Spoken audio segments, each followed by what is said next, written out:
தம்பி தங்கைகளுக்கு வணக்கம். இன்றைக்கி இந்த வீடியோவில் நம்ம என்ன தெரிஞ்சுக்க போகிறோம் அப்படின்னா, +2 வணிகவியல் பாடத்தில் கட்டாய வினாக்கள் வினா எண் 30, வினா எண் 40 இது கட்டாயமாக விடையளிக்கக்கூடிய வகையில் கேள்விகள் கேட்கப்படும். இந்த கேள்விகளுக்கு விடையளிக்கும் போது என்னென்ன விஷயங்களை கவனிக்கணும், இது வரைக்கும் என்னென்ன மாதிரியான கேள்விகள் இந்த கட்டாய வினாவில் கேட்கப்பட்டிருக்கு அப்படின்றத பற்றி தான் இந்த வீடியோ ஃபுல்லாக நம்ம தெரிஞ்சுக்க போகிறோம். மறக்காமல் வீடியோவை ஃபுல்லாக பாருங்கள். கட்டாய வினாக்களுக்கு விடையளிக்கும் போது கவனிக்க வேண்டிய விஷயங்கள் என்ன அப்படின்னா, முதல்ல கேட்கப்பட்டிருக்கக்கூடிய கேள்வி வினா இருக்கு இல்லையா, அதை நன்கு புரிந்து கொள்ள வேண்டும். ஃபஸ்ட்டு விஷயம் இதுதான்.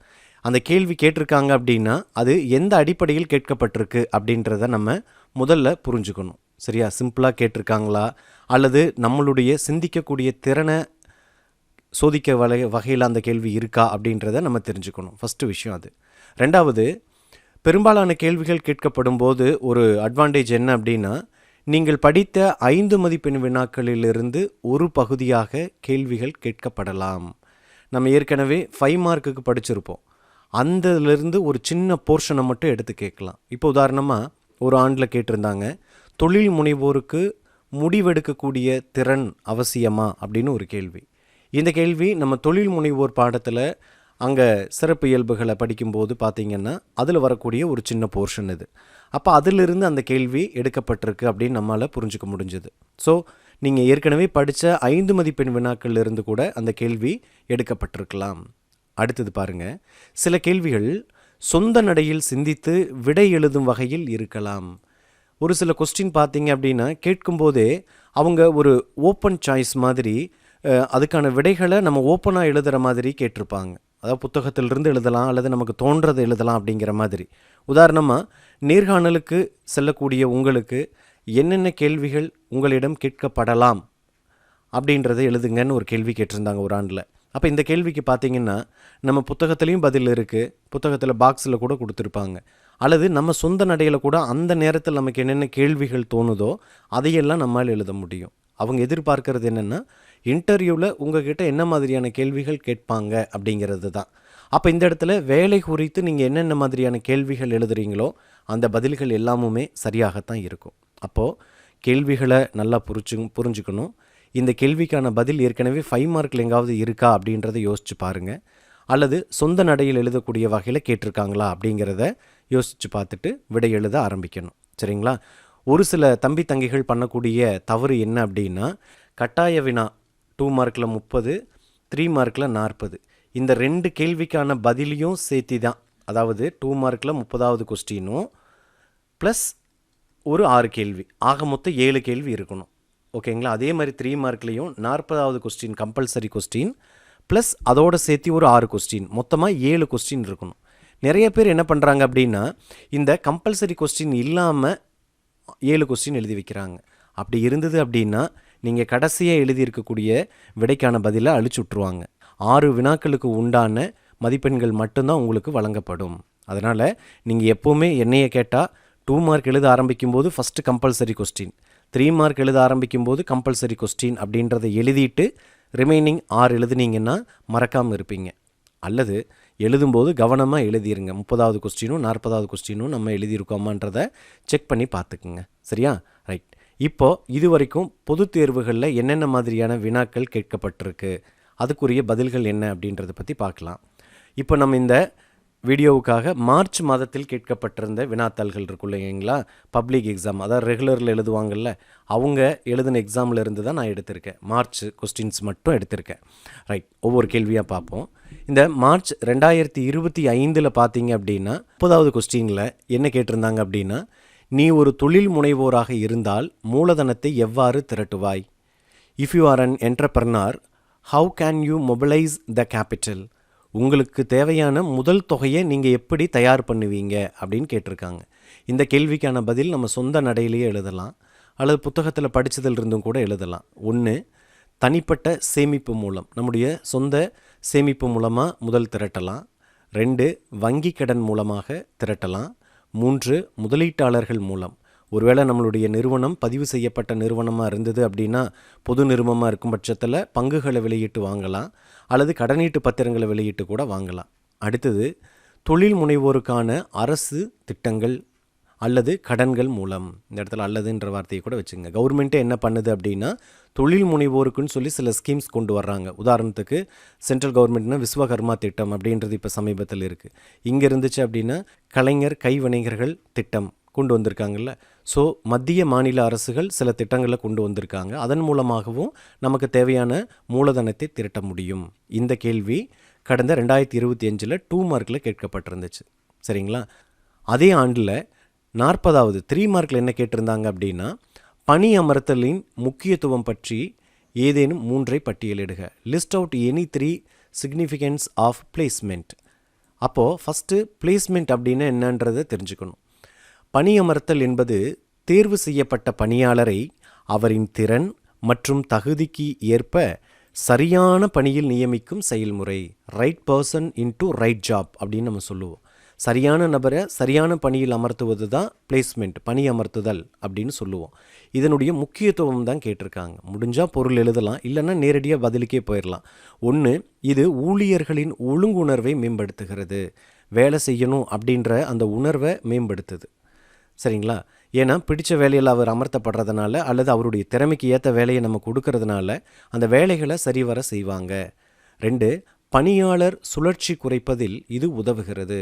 ரொட்டேஷன் அடிப்படையில் நம்ம பணியாட்களை மாற்றுறதை இது கம்மி பண்ணுது. ஏன்னா இங்கே இருக்கக்கூடிய நபர்கள் தகுதி வாய்ந்த நபர்கள், அந்த வேலையை செய்வதற்கு தகுதியான நபர்கள் அப்படின்றதுனால இந்த பணி சுழற்சிக்கான வாய்ப்பு கொஞ்சம் குறைவு தான்.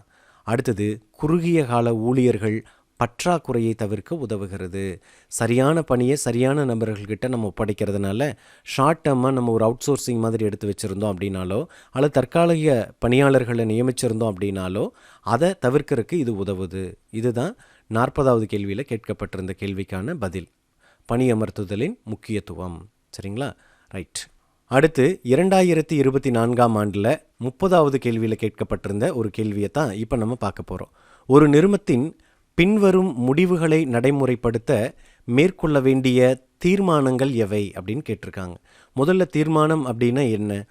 நிறுவனத்தில் கூட்டம் நடத்தப்படுகிற போது எடுக்கப்படக்கூடிய முடிவுகளுடைய எழுத்து வடிவம் தான் தீர்மானம் அப்படின்றது. அந்த தீர்மானத்தில் 2 வகை இருக்குது. ஒன்று சாதாரண தீர்மானம், இன்னொன்று சிறப்பு தீர்மானம் அப்படின்னு சொல்லுவோம். எதுக்கெல்லாம் சாதாரண தீர்மானம் தேவை, எதுக்கெல்லாம் சிறப்பு தீர்மானம் தேவை அப்படின்றது புத்தகத்தில் கொடுத்துருக்காங்க. அதிலிருந்து 2 கேள்விகள் இங்கே கேட்டிருக்காங்க. ஒன்று, நிறுவனத்தின் நோக்கத்தை மாற்றுவதற்கு, ஒரு நிறுவனத்தினுடைய அப்ஜெக்டிவ் என்ன, அதை மாற்றணும் அப்படின்னா என்ன தீர்மானம் வேணும். 2வது, பங்காதாயம் அறிவிப்பதற்கு, பங்குகளை வாங்கியிருக்கிற பங்குதாரர்களுக்கு ஆண்டுக்கு ஒரு முறையோ அல்லது 2 ஆண்டுகளுக்கு ஒரு முறையோ அல்லது தேவையான பொழுதோ பங்காதாயம் டிவிடெண்ட் அனௌன்ஸ்மெண்ட் பண்ணுவாங்க. அதுக்கு என்ன தீர்மானம் தேவைன்னு கேட்குறாங்க. ஒரு நிறுவனத்தோட நோக்கம் அப்படின்றது டோட்டலாக அதனுடைய நிறுவனத்தோட வேலைகளையே மாற்றி அமைக்கக்கூடியது அப்படின்றதுனால அதுக்கு சிறப்பு தீர்மானம் அப்படின்றது தேவை. பங்காதாய அறிவிப்பு அப்படிங்கிறது ரெகுலராக நடக்கக்கூடிய ஒரு ஆக்டிவிட்டி தான். அதுக்கு சாதாரண தீர்மானம் போதுமானது. சாதாரண தீர்மானத்துக்கும் சிறப்பு தீர்மானத்துக்கும் என்ன வேறுபாடு அப்படின்னா, சாதாரண தீர்மானம் அப்படிங்கிறது என்னென்னா, ஒரு முடிவு எடுக்கப்படுகிற போது அந்த முடிவு குறித்து சம்மதிப்பதற்கு வந்திருக்கிற நபரில் ஒரு 50% அல்லது 1/2 சம்மதிச்சாங்கன்னா அது சாதாரண தீர்மானம். அதுவே மிக முக்கியமான முடிவுகள் எடுக்கப்படும் போது வந்திருக்கிற நபர்களில் 75% பேர் சம்மதிக்கணும். அதாவது 3/4, 4ல் 3 பங்கு நபர்கள் அதுக்கு சம்மதிக்கணும். அப்போ எதுக்கெல்லாம் சாதாரண தீர்மானம் தேவைப்படும், எதுக்கெல்லாம் சிறப்பு தீர்மானம் தேவைப்படும் அப்படின்றதையும் பார்த்து வச்சுக்கோங்க. அது தேர்வுகளில் கேட்பதற்கு வாய்ப்பு இருக்குது. சரிங்களா? ரைட். இது 30வது கேள்வியில் கேட்டிருந்தாங்க. அதே ஆண்டு 2024 40வது கேள்வியில் பார்த்தீங்கன்னா, நேர்முக தேர்விற்கு அழைக்கப்பட்டிருக்கும் உங்களிடம் கேட்கப்படலாம் என எதிர்பார்க்கும் ஏதேனும் 3 கேள்விகளை எழுதவும் அப்படின்னு சொல்லி கேட்குறாங்க. அப்போ நேர்முக தேர்வுக்கு நீங்கள் அழைக்கப்பட்டிருக்கிறீங்க அப்படின்னா வேலைக்காகத்தான் நீங்கள் அழைக்கப்பட்டிருக்கிறீங்க. அப்போ அது சம்மந்தமான ஏதாவது 3 கேள்விகள் எழுதணும். ஃபஸ்ட்டு, பொதுவாக எல்லா இன்டர்வியூலையும் கேட்கக்கூடிய கேள்வி தான், உங்களை பற்றி சொல்லுங்கள், டெல் அபவுட் யுவர் செல்ஃப் அப்படிங்கிற கொஸ்டின். இந்த கேள்வி எதுக்காக கேட்கப்படுது அப்படின்னா, உங்களுடைய பலம் என்ன, அந்த நிறுவனத்துக்கு நீங்கள் எந்த அளவுக்கு பொருத்தமாக இருப்பீங்க அப்படின்றத தெரிஞ்சுக்கிறதுக்காகத்தான். 2, இந்த நிறுவனத்தில் வேலை செய்ய விரும்புவதற்கான காரணம் என்ன. ஸோ இந்த கேள்வியோட உட்பொருள் என்னென்னா, நீங்கள் அந்த கம்பெனியை பற்றி எந்த அளவுக்கு தெரிஞ்சு வச்சுருக்கீங்க, அப்போ உங்களுக்கு நம்ம எந்த அளவுக்கு ட்ரைனிங் கொடுக்க வேண்டி இருக்கும் அப்படின்றத அவங்க தீர்மானிக்கணுன்றதுக்காகத்தான் இந்த கேள்வி கேட்கப்படுது. 3வது கேள்வி, உங்களின் பலங்கள் மற்றும் பலவீனங்கள் என்ன அப்படின்னு கேட்குறாங்க. அப்போது வேலை சம்மந்தமானதை தான் நம்ம சொல்லணும். உங்களுடைய ஸ்ட்ரென்த் என்ன, உங்களுடைய வீக்னஸ் என்ன. இப்போ மார்க்கெட்டிங் ஜாப்புக்கு நீங்கள் போகிறீங்க அப்படின்னா உங்களுடைய பலம் என்ன? ஸோ நான் பேசிக்கிட்டே இருப்பேன், புது புது மனிதர்களை சந்திக்கணும்னு நினைப்பேன், பைக்கில் ஊரை சுற்றி பார்க்கணுன்னு நினச்சிக்கிட்டே இருப்பேன் அப்படின்னு சொல்கிறது உங்களுடைய strength. At the same time உங்களுடைய வீக்னஸ் என்ன? எங்கிட்ட சொந்தமாக பைக் இல்லை, ஸோ அல்லது அந்த மாதிரியான ரீசன்ஸ் இருக்கும்ல, அதை நம்ம சொல்லலாம்.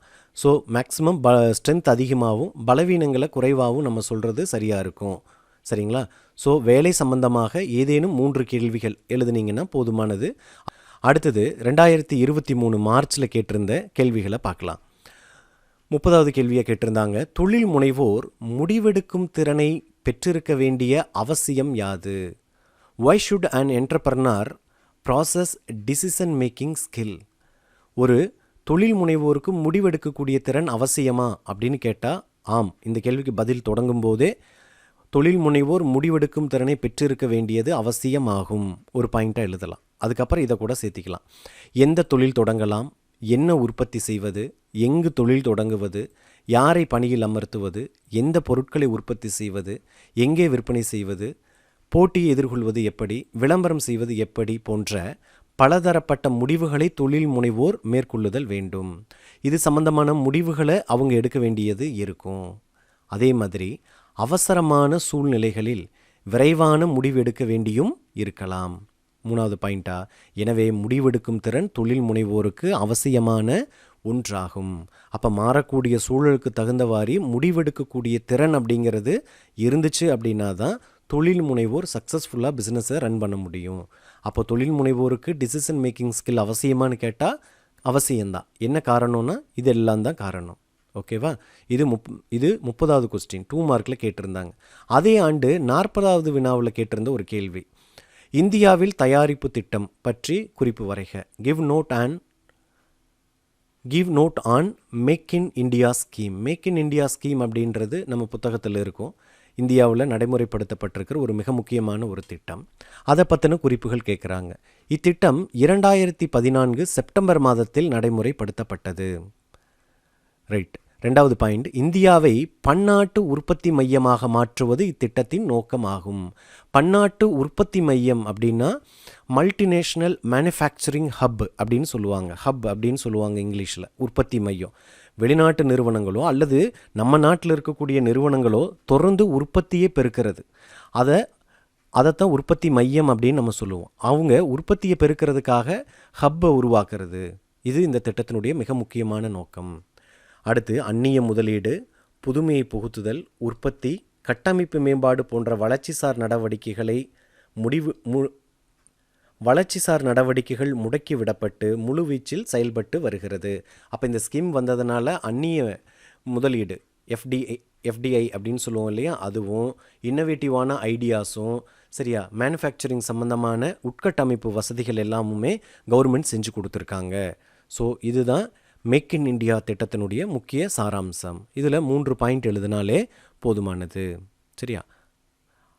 அடுத்து 2022 மார்ச்சில் கேட்டிருந்த கேள்விகளுக்கு போகலாம்.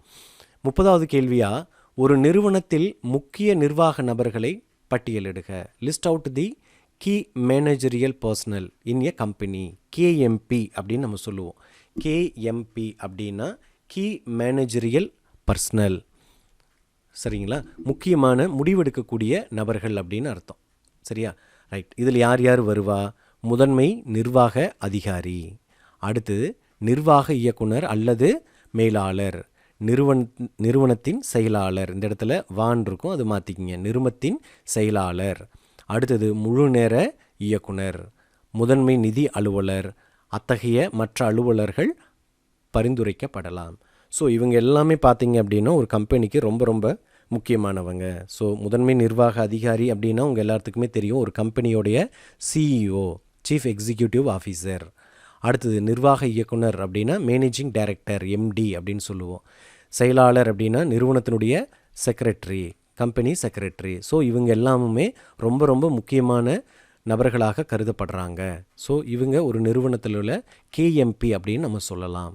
சரிங்களா? அடுத்து அதே ஆண்டில் 40வது கேள்வி கேட்டிருந்தாங்க. இது சிந்தித்து சொந்தமாக விடையளிக்கக்கூடிய வகையில் தான் இருந்துச்சு. ஆனால் பாடத்தோட கான்செப்ட் நமக்கு தெரிஞ்சிருக்கணும். இந்தியா டெக் பொது நிறுவனம் நேர்மை பங்குகள் மற்றும் முன்னுரிமை பங்குகளை வெளியிட்டது. சில ஆண்டுகளுக்கு பிறகு நிறுவனம் கலைப்பிற்கு உள்ளானது. நிறுவ கலைப்பின் போது எவ்வகை பங்குனர் தங்கள் பங்கு முதலை முதலில் திரும்ப பெறுவர்? விளக்குக.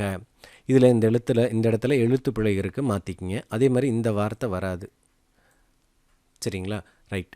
இப்போ என்ன சொல்கிறாங்கன்னா, இந்தியா டெக் கம்பெனி என்ன பண்ணுறாங்கன்னா 2 வகையான ஷேரை வெளியிடுறாங்க, ஈக்விட்டி அப்புறம் ப்ரிஃபரன்ஸு. இதில் ஒரு குறிப்பிட்ட டைமுக்கு அப்புறம் அதை லிக்விடேட் பண்ணுறாங்க, இதோட வைண்டப் பண்ணுறாங்க. அப்போது எந்த டைப் ஆஃப் ஷேர் ஹோல்டருக்கு ஷேர் கேபிட்டல் ஃபஸ்ட்டு கொடுப்பாங்கன்னு கேட்குறாங்க.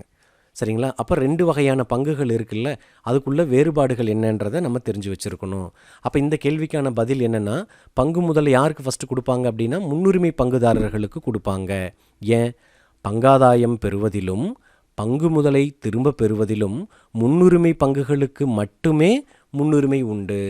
ஸோ டிவிடெண்ட் கொடுக்கறதுலையும் வைண்டப் டைமில் கேபிட்டல் அமௌண்ட்டை ரிட்டர்ன் வாங்குறதுலையும் ப்ரிஃபரன்ஸ் ஷேர் ஹோல்டருக்கு தான் ஃபஸ்ட்டு ப்ரிஃபரன்ஸ் கொடுப்பாங்க.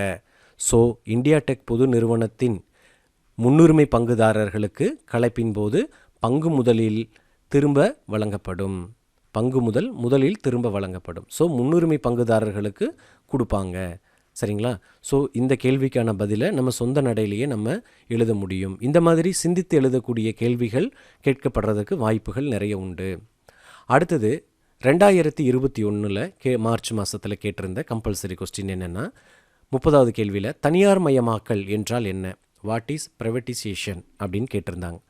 பொதுத்துறை நிறுவனங்களின் உரிமைகளை தனியார் நிறுவனங்களுக்கு மாற்றி தருவது. ஏற்கனவே அது பொதுத்துறை நிறுவனமாக இருந்துகிட்ருக்கும். சரிங்களா? பப்ளிக்கு கவர்மெண்ட் சம்மந்தப்பட்ட கம்பெனிகளாக இருந்துகிட்ருக்கும். அதை தனியாருக்கு மாற்றி கொடுக்கறது. ஏதோ நிர்வாக காரணங்களுக்காக கவர்மெண்ட் என்ன பண்ணும்? தனியாருக்கு மாற்றி கொடுப்பாங்க. அதைத்தான் தனியார் மயமாக்கல் அப்படின்னு சொல்கிறாங்க. சரிங்களா?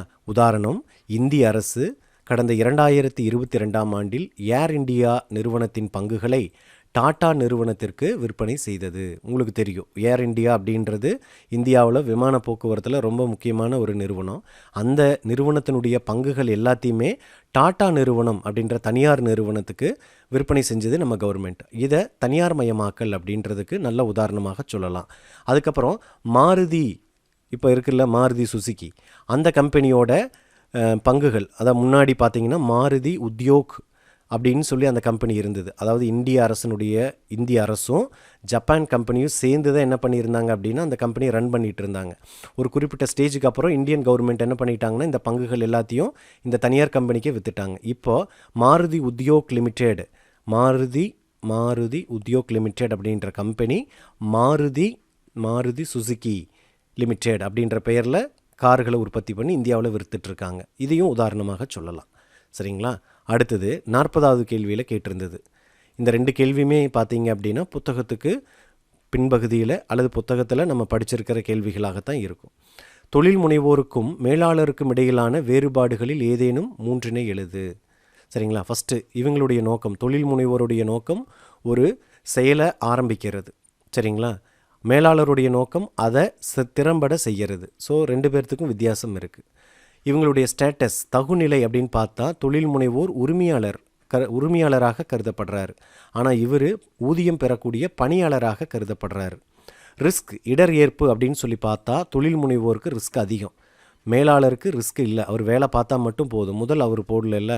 அடுத்தது அவங்களுக்கு கிடைக்கிற வெகுமதி, ரிவார்டு என்ன அப்படின்னா தொழில் முனைவோருக்கு லாபம் அப்படின்றது வெகுமதியாக கிடைக்கும். மேலாளருக்கு பார்த்திங்கன்னா மாதம் கிடைக்கக்கூடிய ஊதியம், அப்புறம் போனஸ், அலவன்சஸ், இதெல்லாமுமே அவருக்கு கிடைக்கக்கூடிய வெகுமதிகள். இதுவும் புத்தகத்தின் பின்பகுதியில் இருக்கிற ஒரு கேள்வி தான். அப்போ கடந்த 2021 பார்த்திங்கன்னா புத்தகத்தோட பின்பகுதியில் இருந்த கேள்விகளை தான் கேட்டிருந்தாங்க. ரைட். அடுத்தது 2020 மார்ச்சில் என்னென்ன கேள்விகள் கேட்டிருந்தாங்க அப்படின்னு பார்க்கலாம். இந்த கேள்விகள் கொஞ்சம் வித்தியாசமாக இருக்கும், நல்லா கவனிச்சு பாருங்கள். எண்ணெய், காஃபி ஆகியவை பண்டக சந்தையில் விற்கப்படுகின்றன. இவை எப்பண்டக சந்தையை சார்ந்தது என கூறுக. Oil and coffee are sold in a commodity market. Mention the market to which they belong. இது என்ன மாதிரியான பண்டகச் சந்தையில் விற்கப்படுது. அப்போ இதில் ஒரு கோர் கான்செப்ட் என்ன அப்படின்னா, பண்டகச் சந்தையில் 2 வகையான பண்டகச் சந்தைகள் இருக்குது. முதல்ல அதை நம்ம தெரிஞ்சுக்கணும். இந்த சந்தையினுடைய வகைகள் படிக்கும்போது நம்ம படிச்சிருப்போம். பண்டகச் சந்தையில் 2 இருக்குது. ஒன்று கடின பண்டகச் சந்தை, இன்னொன்று மென் பண்டகச் சந்தைன்னு சொல்லுவோம். அதிலிருந்து தான் உதாரணம் கொடுத்துருக்காங்க. பதில் பாருங்கள். ஃபஸ்ட்டு எண்ணெய் தோண்டி எடுக்கப்படும் மூலப்பொருள் அப்படின்றதுனால இது கடின பண்டகச் சந்தை, ஹார்டு கமோடிட்டிஸ் மார்க்கெட் அப்படின்னு சொல்லுவாங்க. இது விற்கக்கூடிய சந்தையை ஹார்டு கமோடிட்டிஸ் மார்க்கெட், கடின பண்டகச் சந்தை அப்படின்னு சொல்லுவாங்க. அடுத்தது காஃபி, இது விவசாயம் சார்ந்த முதல்நிலை பொருள். அப்போ இதை மென் பண்டக சந்தை அப்படின்னு சொல்லுவாங்க, சாஃப்ட் கமோடிட்டிஸ் மார்க்கெட். அப்போ பூமியிலிருந்து தோண்டி எடுக்கிறது அல்லது கஷ்டப்பட்டு எடுக்கிறது இந்த மாதிரி இருந்துச்சு அப்படின்னா அது கடின பண்டகச் சந்தை. முதல்நிலை பொருட்களா, அதாவது விவசாயம் சார்ந்த பொருட்களா, உற்பத்தி சார்ந்ததாக இருந்தது அப்படின்னா மென் பண்டக சந்தை அப்படின்னு சொல்லுவாங்க. ஸோ இது அந்த ஆண்டு கேட்டிருந்த ஒரு கேள்விக்கான பதில். ஓகேங்களா, 2 மார்க்கில் கேட்டிருந்தாங்க. அடுத்தது 2020 40வது வினா, கட்டாய வினாவில் 40 என்ன கேட்டிருந்தாங்கன்னா, ஒரு மாதாந்திர சம்பளதாரரை தங்கமுனை பத்திரத்தில் முதலீடு செய்ய 3 அறிவுரைகளை வழங்குக. Give 3 suggestions to a salaried employee to invest in gilt-edged security. தங்கமுனை பத்திரங்கள் அல்லது அரசு பத்திரங்கள் அப்படின்னு நம்ம இதை சொல்லுவோம். இதுக்கு இன்னொரு பேர் அரசு பத்திரங்கள் அப்படின்னு நம்ம சொல்லுவோம். அரசு பத்திரங்கள் அப்படின்னா என்னென்னா, பத்திரங்களை பணம் திரட்டுவதற்காக அரசு என்ன பண்ணும் அப்படின்னா பத்திரங்களை வெளியிடுவாங்க, செக்யூரிட்டிஸ் இல்லை பாண்ட்ஸ் அப்படின்னு நம்ம சொல்லுவோம். அதுதான் அரசு பத்திரம் அல்லது தங்கமுனை பத்திரம் அப்படின்னு நம்ம சொல்லுவோம். இதில் ஏன் இன்வெஸ்ட்மெண்ட் பண்ணணும் அப்படின்னா அதில் சில பெனிஃபிட்ஸ் இருக்குது. ஸோ மந்த்லி சேலரி ஹோல்டராக இருந்தாருன்னா அவருக்கு என்னென்ன பெனிஃபிட்ஸ் கிடைக்கும் அப்படின்னா பாருங்கள். 1, இந்திய ரிசர்வ் வங்கி வாங்குதல் மற்றும் விற்பனை செய்வதில் முக்கிய பங்கு வகிப்பதால் இது பாதுகாப்பான முதலீடு. அப்போது இந்த பங்குகளை இந்த பத்திரங்களை வாங்கி விற்கிறது ஆர்பிஐ பண்ணுது அல்லது அவங்க கண்ட்ரோலுக்கு கீழே இருக்குன்றதுனால இது ஒரு பாதுகாப்பான முதலீடு. அரசே வெளியிடுறதுனால அந்த பணத்தை நம்ம திரும்பி வாங்கிக்கலான்ற நம்பிக்கை உருவாகும். ஸோ இது பாதுகாப்பான ஒரு முதலீடு. 2, இது அதிக நீர்மைத்தன்மை கொண்டது, லிக்விடிட்டி இருக்குன்னு சொல்கிறாங்க. ஸோ எளிதில் ரொக்கமாக மாற்றலாம். அப்போ நம்ம நினைக்கிறப்ப இது என்ன பண்ணிக்கலாம், கேஷாக நம்மளால் கன்வெர்ட் பண்ணிக்க முடியும். ஸோ அதிக நீர்மைத்தன்மை கொண்டது, இது ஒரு நல்ல வசதி. அடுத்து 3வது, முதலீட்டாளர்களுக்கு வரிச்சலுகைகளை வழங்குகிறது. வருமான வரி சட்டத்தில் அண்டர் செக்ஷன் 80 அப்படின்னு சொல்லுவோம். அது கீழே பார்த்தீங்கன்னா சில பண சேமிப்புகளுக்கு கவர்மெண்ட்டே என்ன பண்ணுது, வரிச்சலுகைகளை கொடுக்குறாங்க. ஸோ இந்த காரணங்களுக்காக ஒரு மாதாந்திர சம்பளதாரர் அரசு பத்திரங்கள் அதாவது தங்கமுனை பத்திரத்தில் முதலீடு செய்யலாம். புரியுதா? ஸோ இந்த கேள்விகள் 2மே பார்த்தீங்கன்னா 2020 கேட்டிருந்தது. புத்தகத்தோட உட்பகுதியில் பாடத்துடைய அடிப்படை சாராம்சம் புரிஞ்சவங்களுக்கு அல்லது வகுப்பில் நல்லா கவனிச்சவங்க மட்டும்தான் விடை எழுதக்கூடிய வகையில் கேட்டிருந்தாங்க.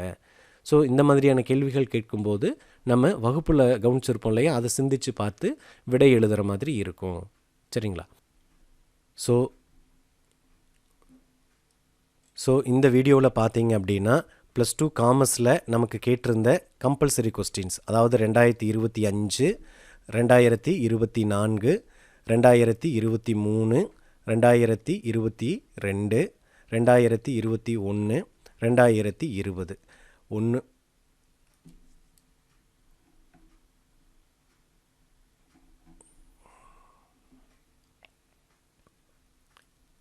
இந்த 6 ஆண்டுகளில் கேட்டிருந்த கட்டாய வினாக்களை தொகுத்து தான் நமக்கு இந்த 6 ஆண்டுகள் கேட்டிருந்த கட்டாய வினாக்களை தொகுத்து தான் நமக்கு இந்த வீடியோவில் உங்களுக்கு கொடுத்துருந்தேன். ஸோ இதிலிருந்து நம்ம தெரிஞ்சுக்க வேண்டியது என்ன அப்படின்னா, கேள்விகள் எப்படியெல்லாம் கேட்கப்படுது அப்படின்னா, கடந்த ஆண்டை வைத்து பார்க்கிற போது அவங்க கேட்கக்கூடிய கேள்வி க்ரியேட்டிவாக இருக்குது, அதாவது சொந்த நடையில் நம்ம பதில் எழுதக்கூடிய வகையில் இருக்குது. இன்னொன்று பார்த்தீங்க அப்படின்னா புக் பேக்கில் இருந்து கேட்கக்கூடிய சில கேள்விகளாகவே இருந்துகிட்ருக்கு. இன்னும் ஒரு சிலது பார்த்தீங்க அப்படின்னா நம்ம 5 மார்க்கில் படித்து எழுதுவோம்ல, அங்கேருந்து பதில் எழுதக்கூடிய வகையில் இருக்குது. ஸோ இந்த 3 அடிப்படையை வச்சு தான் அந்த கம்பல்சரி கொஸ்டின் அப்படின்றது ஃப்ரேம் பண்ணப்பட்டுட்டு வருது. சரிங்களா? ஸோ ரொம்ப டஃப்பாலாம் இருக்க வாய்ப்பில்லை இந்த ஆண்டு. ஸோ இந்த 3 பேட்டர்னில் தான் கேள்விகள் வர்றதுக்கு வாய்ப்பு இருக்குது. ஸோ க்ரியேட்டிவ் கொஸ்டின்ஸ் வந்தது அப்படின்னா கொஞ்சம் சிந்திச்சு பார்த்தா போதுமானது, நம்மளே எழுதிடலாம். புக் பேக்லேருந்து வர்ற கேள்விக்கு எளிதாக எழுதலாம், 5 மார்க்லேருந்து கேட்கக்கூடிய கேள்விக்கும் எளிதாக எழுதலாம். சரிங்களா? ஸோ கம்பல்சரி கொஸ்டின் அப்படின்றது பெயர்லேயே இருக்கிற மாதிரி அது கம்பல்சரியாக நம்ம எழுத வேண்டிய ஒரு கேள்வி தான். அதனால் எப்போவுமே கம்பல்சரி கொஸ்டின் எழுதும்போது நான் என்னுடைய மாணவர்களுக்கு சொல்கிறது என்னென்னா, ஃபஸ்ட்டு கம்பல்சரி கொஸ்டினை எழுது, அதுக்கப்புறம் ஏதாவது 6 கொஸ்டின் எழுது, அப்போ 7 கொஸ்டின் வந்துடும். ஸோ இதைத்தான் நம்ம அவங்களுக்கு திருப்பி திருப்பி சொல்கிறது உண்டு. அதனால் நீங்களுமே ஃபஸ்ட்டு கம்பல்சரி கொஸ்டின் எழுதிட்டு அடுத்தது 6 கொஸ்டின் எழுத முயற்சி பண்ணுங்கள். இல்லையா 6 கொஸ்டின் எழுதிட்டு மறக்காமல் அந்த கம்பல்சரி கொஸ்டினையும் 1 எழுதி 7ஆக மாற்றிடுங்க. சரிங்களா? ஸோ இந்த ஆண்டு முழுவதும் நீங்கள் படித்த பாடங்கள்லேருந்து தான் கேள்விகள் வரப்போகுது. ஸோ நல்லா படிங்க, நல்லா திருப்புதல் பண்ணுங்கள், படித்த விஷயங்களை சின்ன சின்ன குறிப்புகளாக எழுதி பாருங்கள். தேர்வுக்கு இன்னும் நிறைய நேரம் இருக்கு இல்லையா? ஸோ உட்காந்து நிம்மதியாக படிங்க. நம்மால் முடியாதது வேறு யாராலும் முடியாது, வேறு யாராலும் முடியாதது நம்மால் மட்டுமே முடியும் அப்படின்னு பெரியவங்க சொல்லுவாங்க. ஸோ தம்பி தங்கைகளே, உங்களால் எல்லாமுமே முடியும். நல்லா பரீட்சை தன்னம்பிக்கையோடு எழுதுங்க, நல்ல மதிப்பெண்கள் வாங்குவீங்க. மறக்காமல் உயர்கல்வியில் சேர்ந்து நல்லா படித்து நீங்கள் நினைக்கக்கூடிய இலக்குகளை அடைவதற்கு வாழ்த்துகள். நன்றி, வணக்கம்.